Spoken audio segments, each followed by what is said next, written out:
a gente partiu dessa demanda específica, né? E aí eu não sei qual o software que vocês usam, mas eu recomendei um para a Leca, que é o Kdenlive, que é um software semi-profissional bastante bom para quem edita. Ele não é muito intuitivo se tu não tiveres familiaridade com edição de vídeo, mas ele é simples. Eu vou mostrar algumas coisas para vocês antes de mostrar a parte específica que vocês estavam me questionando sobre a inclusão de janela de libras, mas para as operações bem básicas de vídeo, porque vão ser necessárias e úteis. Por exemplo, deixa eu fazer um resgate histórico bem rapidinho, assim. A edição de vídeo, ela hoje se faz de forma digital, mas as técnicas fazem referência ao que existia há décadas atrás, quando era analógico. Tu tinhas rolos de filme, que era uma sequência de fotografias, né, quadro a quadro. Quando tu ia fazer a edição de um filme, de um vídeo, tu tinhas que cortar com tesoura nos quadros que vocês identificaram que era a parte que deveria ser retirada do filme, ou até fazer uma edição não linear, tirar uma parte do filme e botar em outro momento cronológico. Então, era cortar e colar o rolo de filme. Era assim que se fazia. A técnica de edição de vídeo hoje continua a mesma. Tu corta... Literalmente, né, Raimundo? Cortar e colar, né? Cortar e colar. Continua a mesma técnica de edição de vídeo, que antes era analógica, com tesoura e cola, uma cola especial, e hoje se faz digital. Mas tu tens uma linha de tempo que é uma trilha de áudio e vídeo. Entrou a Thaís.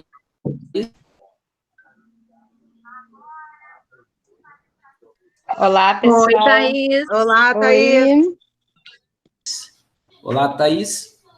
Tudo então, bom? Tu tinhas as ferramentas de copiar e colar. Olá, tudo bem? Estou só adiantando um assunto, acabamos de iniciar a conversa, né, sobre as questões de conceitos que envolvem a edição de vídeo, que avançou do analógico para o digital.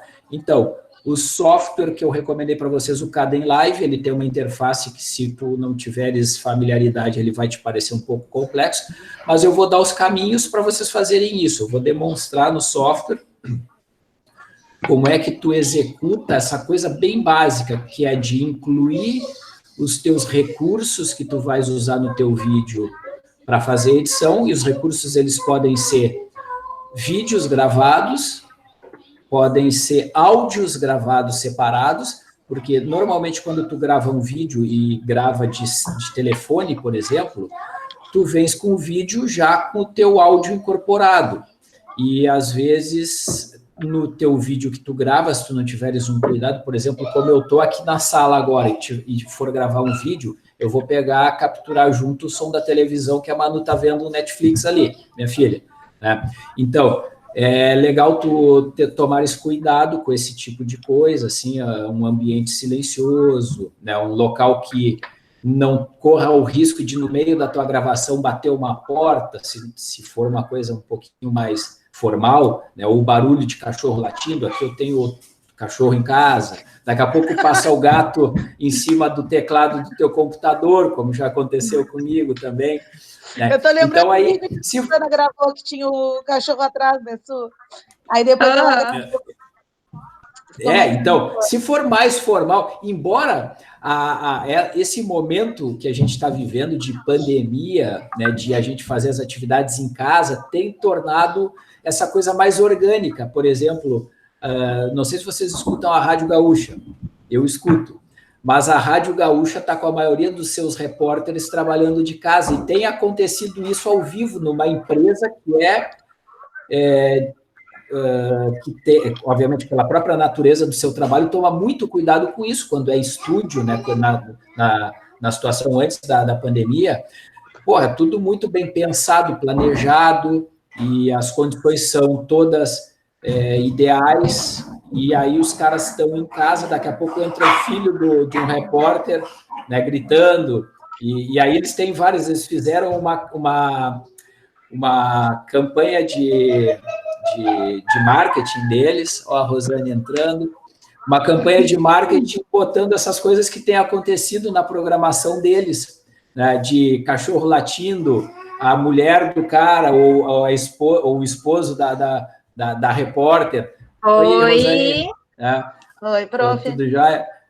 E aí acaba aparecendo coisas que fogem do controle porque o cara não tem a condição ideal em casa, o cara se colocou nessa condição a partir da suspensão das atividades presenciais, e aí tem um monte de coisa que acaba sendo flexibilizada porque a gente está, de verdade, agora num outro momento, né, de deixar as coisas menos duras, né, profissionalmente, mas aí depende de vocês, no planejamento de vocês. Se não for importante o cuidado com o controle de ruído externo, deixa o cachorro latir, deixa a criança entrar na cena, o gato passar na frente da tela, né? Mas se isso for importante, vocês quiserem passar mais formalidade, a nossa conversa daí já começaria antes de a gente vir para o software.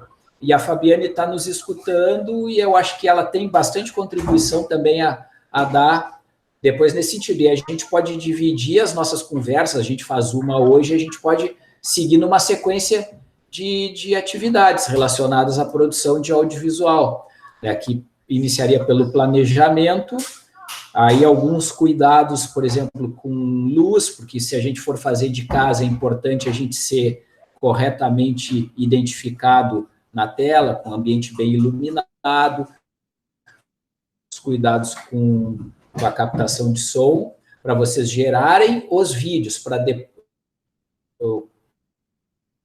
os recursos que vocês usar para edição, colocarmos as coisas no ordenamento, com o roteiro, ou com o planejamento previamente feito. Então, existe um planejamento que tem que ser feito, os cuidados com a produção, que envolve o que vocês estão pretendendo fazer, identificados a partir desse planejamento, vem para o software para executar aquilo. Senão a gente vai muito na empiria, na experiência, assim, vamos fazer e aí vamos resolvendo na medida em que os problemas forem acontecendo. E aí vai ter mais problemas acontecendo do que poderia se ter em função de tu teres pensado previamente em algumas condições para tu executar a produção, né, te gravar e colocar as coisas no software. Fui claro? Mais ou menos claro? Tá. Sim. Então, assim, então começamos por aí. A gente pode seguir essa sequência de conversas de acordo com o que vocês desejarem.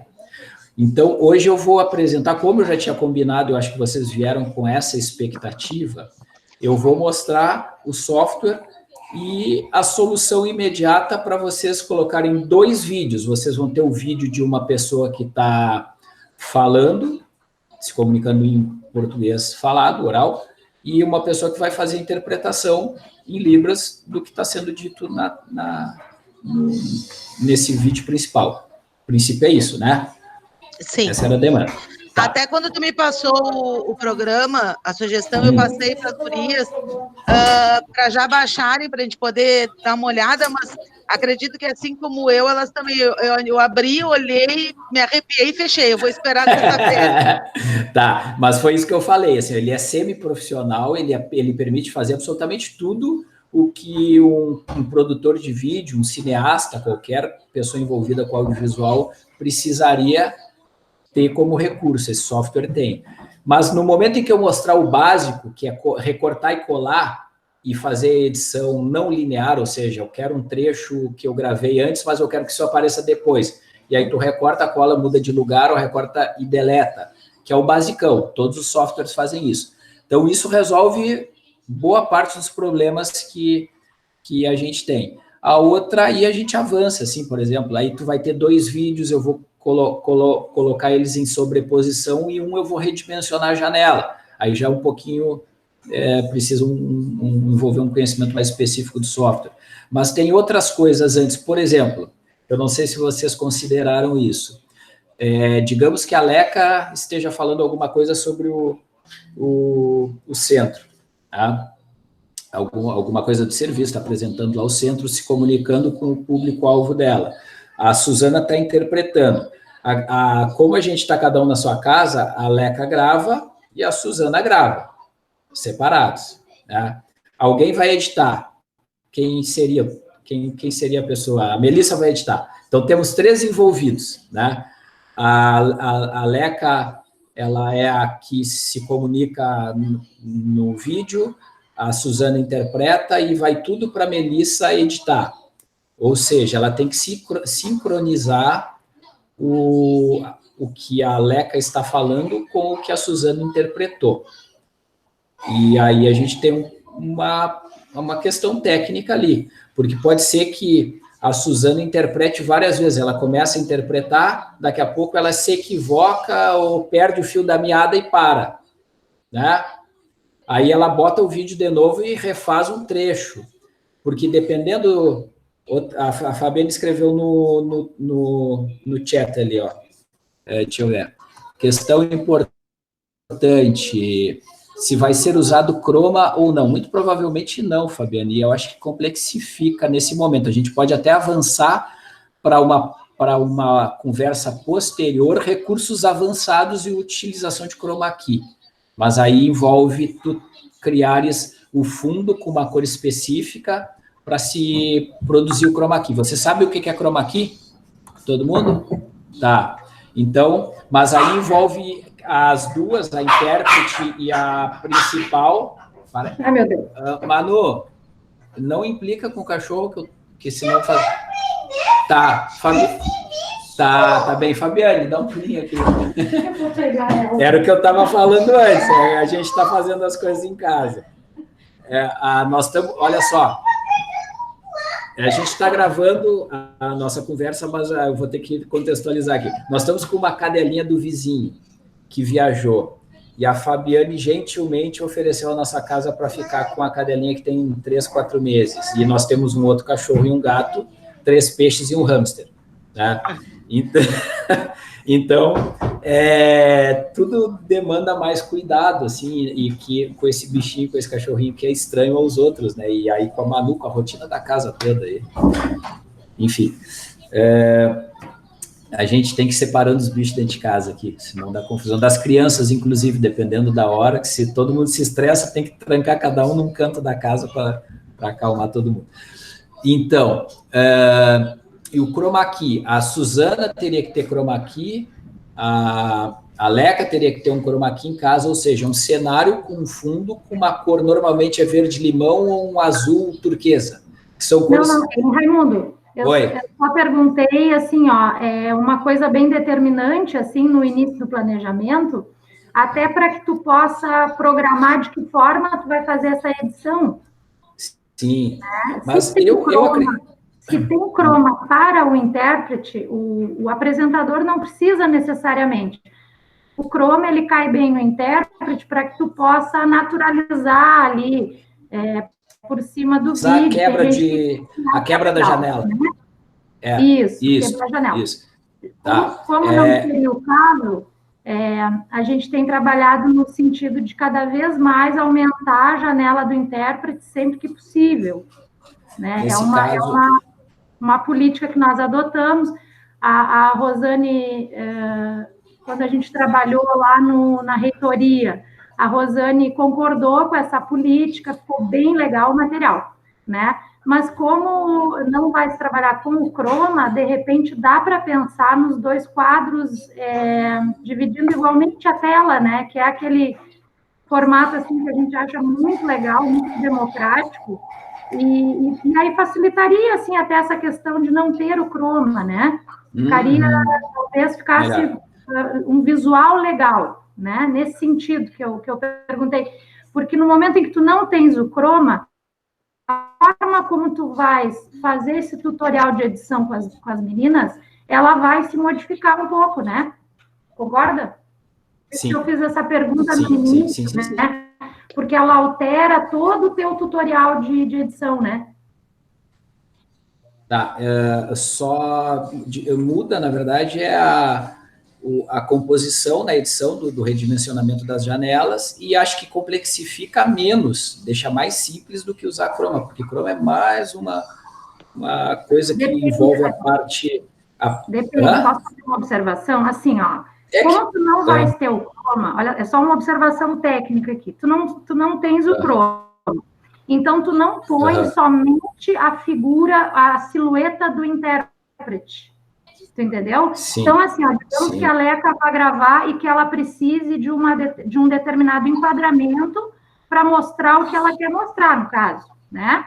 Então, tem que considerar o seguinte, que se a Suzana não vai ter o croma, a janela da Suzana vai ter que ser recortada o máximo possível, isso, o clipe, né, tu vai ter que fazer o croup ali, né, aquele recurso ali, o croup, que tu corta a janela, que tu reduz o tamanho da janela, sem redimensionar, não sei se tu me entende. Fabiane, eu te entendo, mas talvez elas não. Tá, mas não, deixa eu só te explicar para tu poder raciocinar sobre isso, porque isso interfere na orientação de gravação. Então, no momento em que a Suzana não estará sobre o clipe principal, tem que considerar que ela vai estar cortando uma parte do clipe principal na janelinha quadrada. Sim. Certo? Por isso a minha conversa... trabalhar com o recurso janela de libras do software, que eu acho assim muito mais complicado, né? Tem que considerar essas dimensões aí. Era só isso, é só uma coisa que eu acho que se a gente não leva em consideração na hora, daqui a pouco a Leca vai mostrar uma coisa e do lado onde a Suzana vai estar, e aí aquilo ali não vai aparecer, porque a Suzana não vai estar só com a silhueta, né? Ela vai estar... Era isso. Nós tínhamos já mais ou menos conversado, eu e a Fabiane, mas eu acho que a expectativa da Leca e da Suzana, da Melissa, da Thaís e a Rosane também como ouvinte, era elas vieram com a expectativa de resolver um problema bem específico, que é o software, a janela de libras. A conversa hoje também tem esse propósito, que eu iniciei a conversa, Fabiane, assim, ó, ver se elas já têm identificadas as consequências de um pré-planejamento feito ou não ter o planejamento feito em relação ao que vai de impacto na operacionalização das questões técnicas no software. Tá? Então, assim, ó, minha ideia, tá? Porque se a gente for se aprofundar, a gente vai precisar de mais 2, 3, 4 encontros, e aí a gente vai indo gradativamente se aprofundando nessas questões. Hoje, acho que não é o caso. Eu acho que eu só mostro, Fabiane, se tu concordares, e as meninas também. Não, claro, é só aquela questão assim, ó, quando tu vai começar a gravar, tu determinar algumas, assim, ó, ter essa noção de determinar algumas coisas técnicas, assim, do tipo, eu só vou mostrar coisas para o lado direito ou só para o lado esquerdo, pequenos detalhes, né, que evitam o retrabalho, só isso. Eu acho que é uma coisa razoavelmente simples de definir, né, ó, a Leca vai usar tal espaço, né, dentro do enquadramento dela, né, e aí ela vai tentar sempre lembrar disso na hora de fazer a gravação, e a Suzana tem já o espaço definido do intérprete, que a gente marca ali com as mãos, né, na hora de começar a gravar, e aí facilita, né, só para não ter aquele problema, assim, de onde... Porque eu já passei por essa situação, assim, ó, de tu gravar um vídeo, aí tu bota o intérprete, e a pessoa que está gravando, ela está interagindo com todo o enquadramento dela, nesse caso de não ter o chroma key, né? E aí depois, quando a gente vai juntar, isso às vezes prejudica um pouco, né? Tá. O que a Fabiane está falando, tudo começaria a ficar mais evidente no momento em que eu abrir o software e começar a brincar com vocês. E aí a gente vai fazendo os links. Ó, se fizer desse jeito, vai ter uma consequência que tem que ser observada na hora que pensarem nas gravações e na forma que vocês estão pretendendo disponibilizar o conteúdo. Por exemplo, o que a Fabiane falou, a Leca está falando, gravando com seu telefone em casa.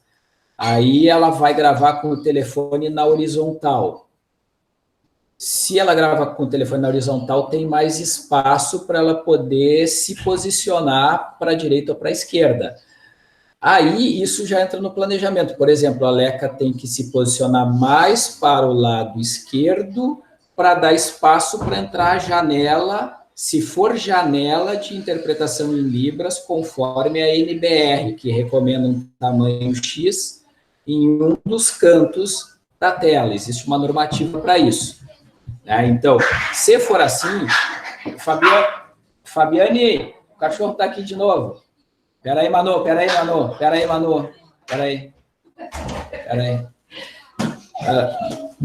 Tranca ele lá no quarto. Vou trancar lá no quartinho. Que aí deixa essa porta aberta. Vou trancar lá no quartinho. Deu uma... Tá.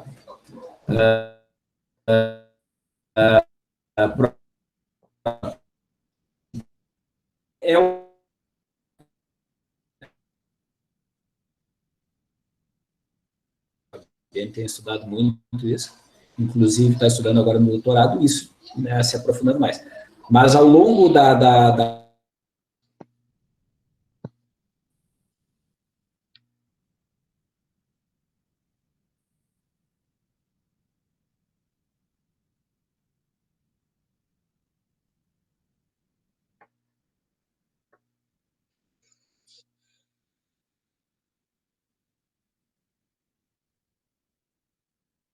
Depois, no planejamento, vem a janela de libras na ponta. Se ela não toma esse cuidado, ela fica no meio, e aí não vai sobrar o espaço para colocar a janela, a não ser que tu coloque a janela sobreposta a ela. Isso visualmente é ruim.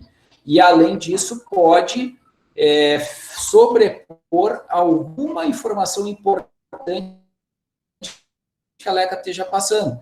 Se ela não pensar e não se der conta disso, ou não souber esse impacto que tem no planejamento da gravação dela, isso vai ralar, é bom, né? Isso vai dificultar a edição que a Melissa tem que fazer, porque daí vai cair na mão da Melissa, a gravação já foi feita, a Melissa vai editar do jeito que der. Né? Bom, mas se não, olha, vamos articular, vamos planejar, beleza.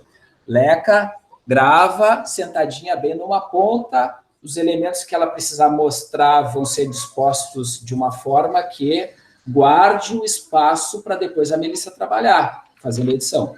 Se não for assim, isso gera problema depois. Aí tu vai ter que fazer gambiarra, tu vai ter que resolver o problema sem ter solução ideal. A interpretação em libras. Vai ter que se ter aí um cuidado. Normalmente a janela em libras é quadrada, enquanto os vídeos hoje são widescreen, né? São retangulares.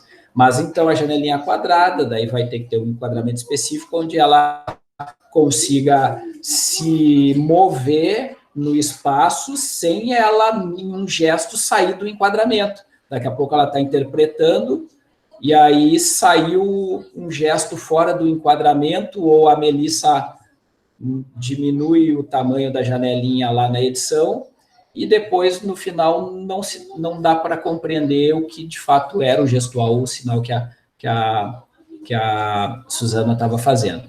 São estas questões que são prévias, que é de planejamento. Depois tem outras questões técnicas, né, que a Fabiana estava falando, que eram em relação ao chroma key na intérprete.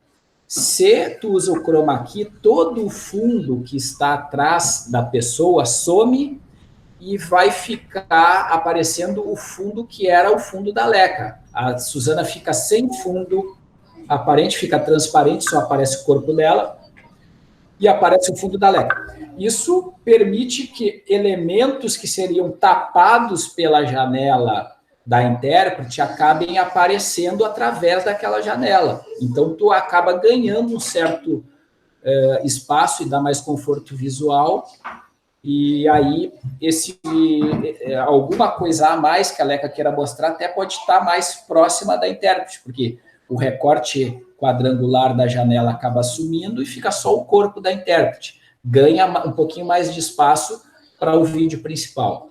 Mas existe uma outra abordagem que é tu botar as duas janelas retangulares, verticais, e tu dá o mesmo espaço para o vídeo principal da fala e a intérprete, porque se teu público é especificamente um público surdo ou ensurdecido, a interpretação tem o mesmo peso de quem está falando no vídeo principal. E isso a gente tem adotado. Então, aí não precisa chroma key, porque os vídeos eles vão estar dispostos lado a lado, num retângulo vertical, ou em 2 quadrados, que fazem a composição da tela widescreen, né? Dessa tela retangular na horizontal, 2 quadradinhos, vídeo principal e a intérprete, os 2 com o mesmo tamanho. Aí, chroma key nem entra na pauta. Entenderam? Essa era toda a discussão que a Fabiane fez anteriormente. Bom, eu vou fazer o seguinte, eu vou demonstrar operações básicas do software, e aí eu acho que a gente encerra a conversa hoje. Eu não gosto de fazer coisas muito extensas, tá? E vocês vão poder me demandar alguma coisa no final, vou fazer algumas operações básicas, vocês vão me perguntar algumas questões que são de interesse de vocês, e aí a gente encerra hoje para decantar um pouquinho o que a gente vai ver, e aí decidimos um planejamento para um segundo encontro, a partir do que a gente conversou hoje. Serve para vocês? Leca? Sim. Né, o que vocês acham? Porque aí, assim, a gente vê alguma coisa, não avança tanto em questões muito complicadas da operação de software, já que a gente já fez uma conversa mais conceitual, e aí vamos entender melhor a demanda e planejamos um segundo encontro para o mais breve possível. Pode ser? E aí a gente avança, vamos indo num nível de complexidade que atender a demanda de vocês, e aí a gente vai se aprofundando em questões que são fundamentais para vocês dominarem bem o processo. Tá?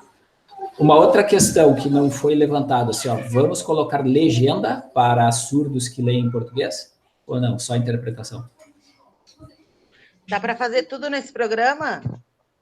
Dá para fazer tudo, só que a legenda a gente tem um software que cria o texto da legenda e depois a gente dá uma conferida, faz uma revisão para ver se o texto ficou ok. Mas aí já é uma outra questão técnica de legenda a fala do vídeo, né? Mas é legal fazer a interpretação de legendagem. É o que eu ia dizer, eu acho que era interessante fazer primeiro essa questão do vídeo, a gente aprender direitinho, e aí depois tu nos dá as dicas se a gente quiser fazer a opção de colocar a legenda, de repente não colocar a intérprete, colocar a legenda, eu acho que seria interessante.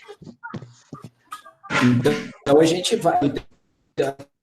Tá, então por essa lógica a gente vai precisar de outros encontros, legal, a gente avança, né? São coisas que envolvem o assunto macro do que a gente está falando, que é produção de audiovisual acessível.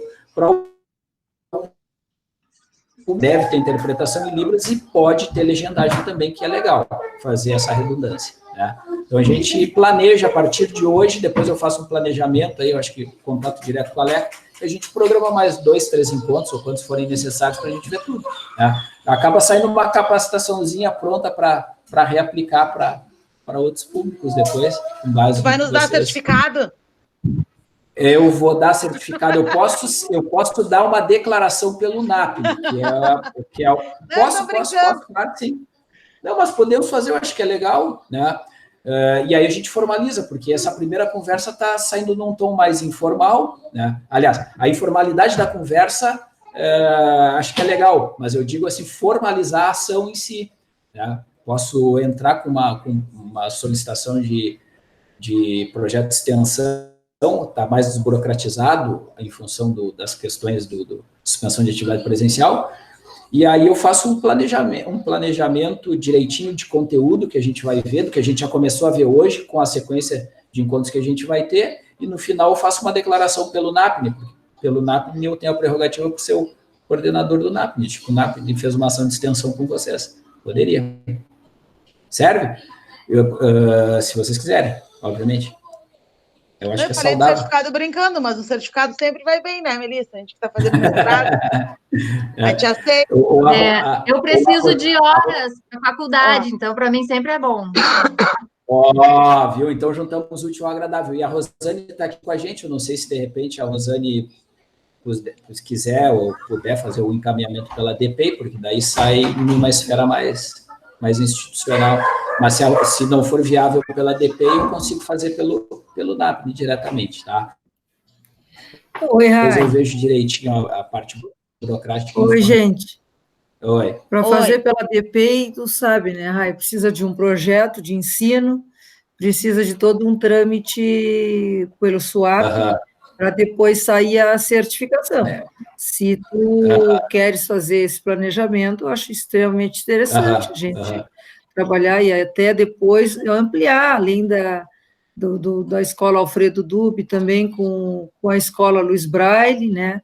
E acho bem oportuno esse trabalho que está fazendo agora, exatamente no momento que a gente vive, e em que muitos professores, e acredito que a Escola Dube também, vai precisar conhecer essas ferramentas todas para poder, né, trabalhar de forma remota ou dentro de uma proposta de ensino híbrido, né, junto, nesse momento agora, nos planejamentos, quando retornarmos, né.